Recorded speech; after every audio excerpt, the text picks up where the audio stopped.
Dear student, this is standard 10th bridge course एलो statement 13 की जो पहली एक्टिविटी है वो हम देख रहे हैं क्लास 10th की इंग्लिश लैंग्वेज की।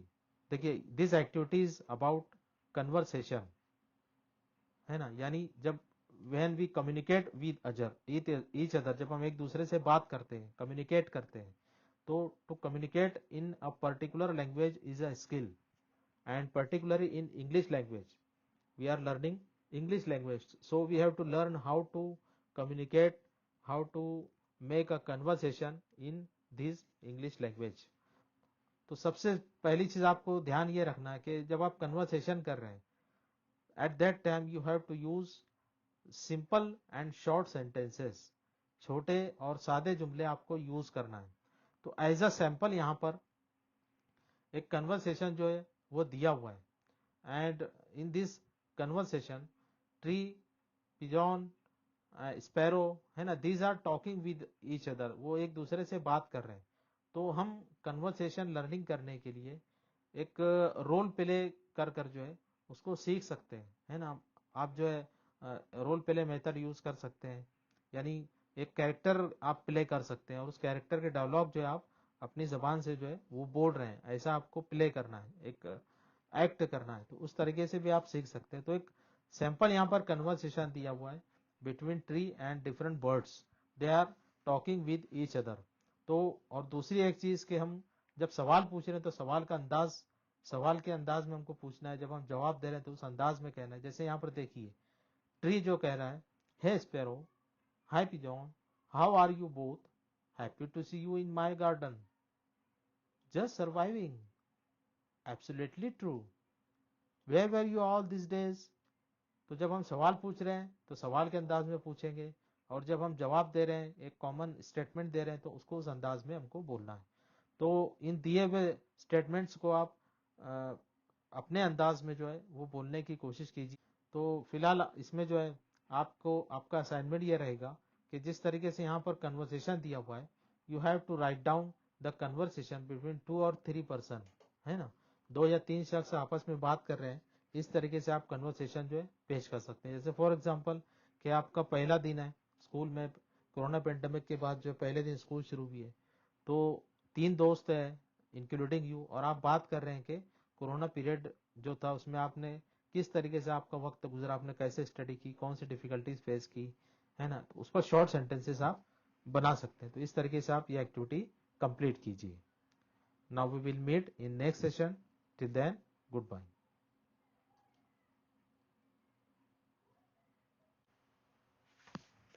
डियर स्टूडेंट्स, एलो statement class 10th bridge course की जो इंग्लिश की एक्टिविटी है उसमें एक्टिविटी नंबर 2 आज हम देख रहे हैं।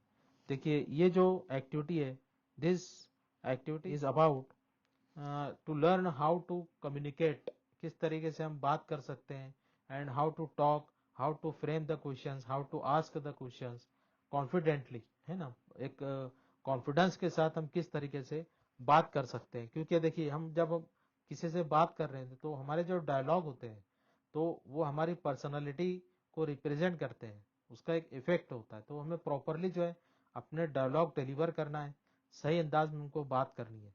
तो उसके ऊपर ये एक्टिविटी है।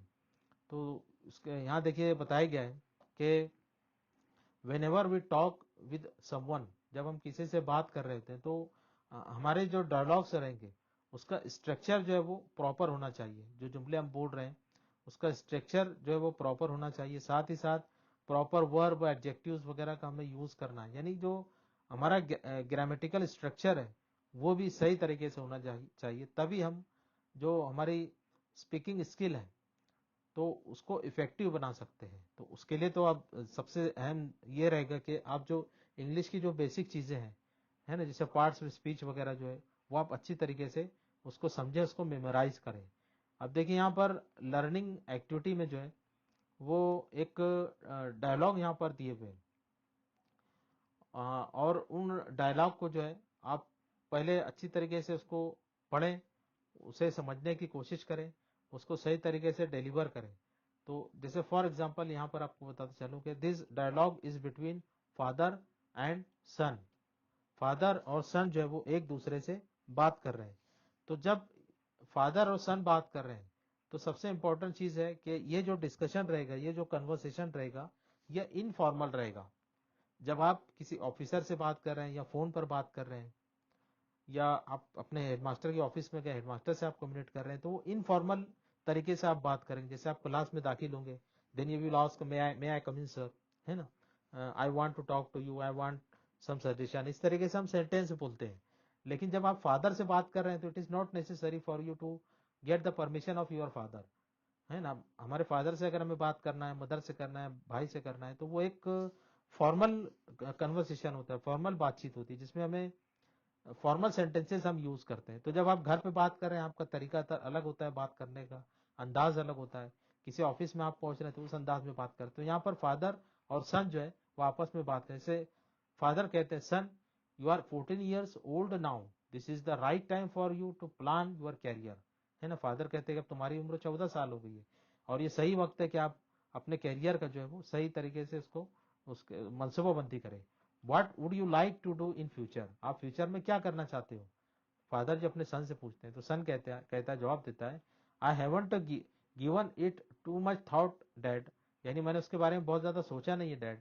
All I know is that I would like to take up some bright career like farming, मैं कुछ ब्राइट करियर जो चुनना चाहता हूं जैसे कि farming.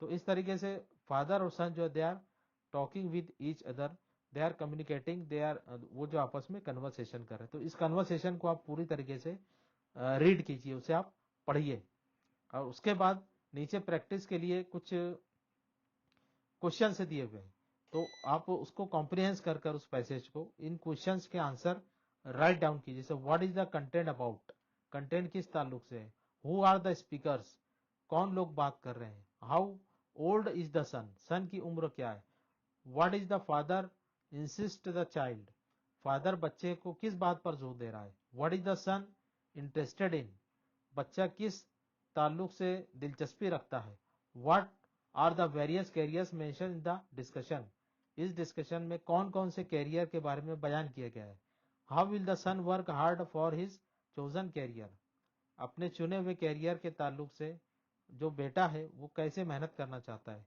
What is the right age to plan your career, यानी आपके कैरियर को चुनने के लिए आपकी सही उम्र क्या हो सकती है। Pick out and write two words related to agriculture, इस कन्वर्सेशन से कम दो लफ्ज ऐसे लिखना है जिसका ताल्लुक एग्रीकल्चर से हो।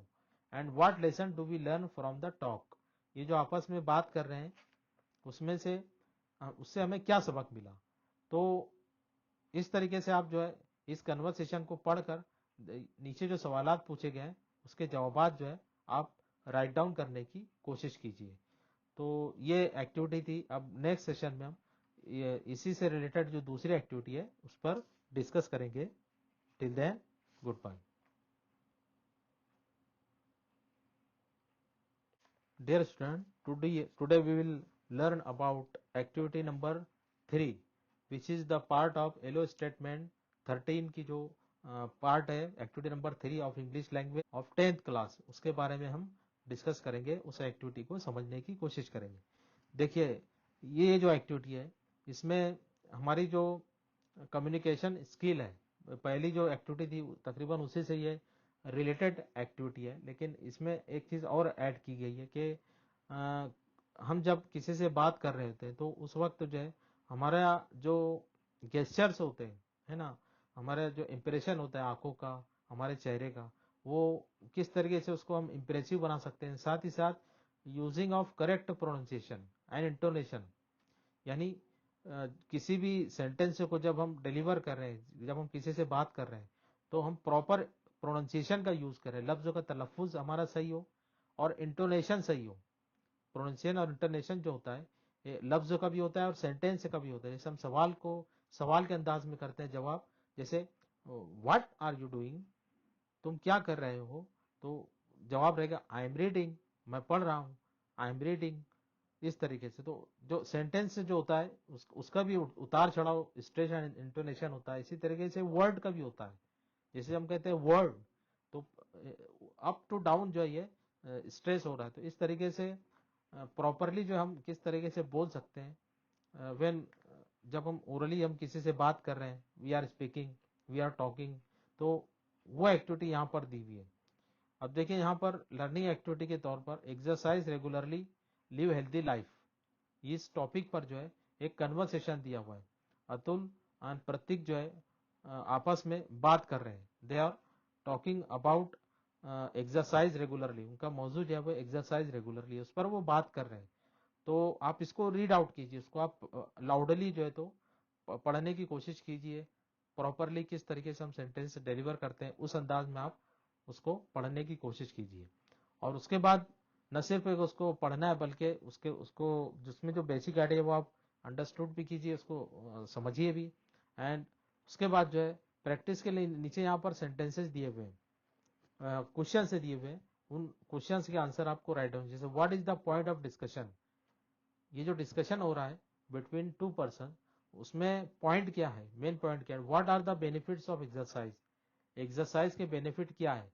Is it good to gain health by joining gym, why, gym join करके अपनी हेल्थ को इंप्रूव करना सही है या नहीं है, तो क्यों है। Then name the parts of the body mention in the content, इस कंटेंट में जो बॉडी के पार्ट बयान किए गए उसके नाम आपको लिखना है। हु इज द एडवाइजर, इसमें एडवाइजर कौन है, मशवरा देने वाला कौन है। What do you understand by immune system, है ना, हमारा जो इम्यून सिस्टम होता है उससे आपको क्या समझ में आया इस पैसेज के जरिए। Pick out and write 3 adverbs from the discussion, इस डिस्कशन से एडवर्ब राइट डाउन करना है। ऐसा लफ्ज जो वर्ब के बारे में कुछ बताता है उसे एडवर्ब कहते हैं। तो एडवर्ब कौन कौन से यूज हुए हैं वो आपको बताना है। One word which means engage, ऐसा लफ्ज लिखना है इस दिए हुए कन्वर्सेशन से जिसका मतलब इंगेज होता है। Why is health the greatest wealth, यानी सबसे ज्यादा अजीम चीज हेल्थ क्यों है, वो हमको राइट डाउन करना है। तो ये जो 9 क्वेश्चन दिए हुए हैं, another one question is here is what lesson do you learn from this discussion, इस डिस्कशन से आपने क्या सबक सीखा। तो इसको कॉम्प्रिहेंस कर समझ कर जो है आपको दिए हुए क्वेश्चंस के आंसर अपनी नोटबुक पर राइट डाउन करना है। उसके बाद एक एक्टिविटी देखिए इसमें और दी हुई है कि कन्वर्सेशन दिया हुआ है, what is your favourite book, अब इसका आंसर हमको लिखना है। देन सेकंड क्वेश्चन है what type of book is it, वो बुक कौन सी है, पहले हम जवाब दे रहे कि हमारी फेवरेट बुक कौन सी है। फिर दूसरा सवाल पूछा जा रहा है कि what type of book is it, ये बुक कौन सी है ना, तो फिर उसका जवाब। तो इस तरीके से सवाल जवाब करते हुए हमें एक कन्वर्सेशन जो तो राइट डाउन करना है, जिसमें कम से कम 8-10 लाइन से आपको लिखनी है, पेयर लिखना है जो एक दूसरे से, दो मान लीजिए दो फ्रेंड्स है, they are talking with each other about favourite book, तो उस पर आपको कन्वर्सेशन राइट डाउन करना है। इस तरीके से ये एक्टिविटी जो है आप कंप्लीट कीजिए, अपने कॉपी पर नोट डाउन कीजिए। अब नेक्स्ट सेशन में हम जो अनदर एक्टिविटी है उस पर डिस्कस करेंगे। Till then good bye.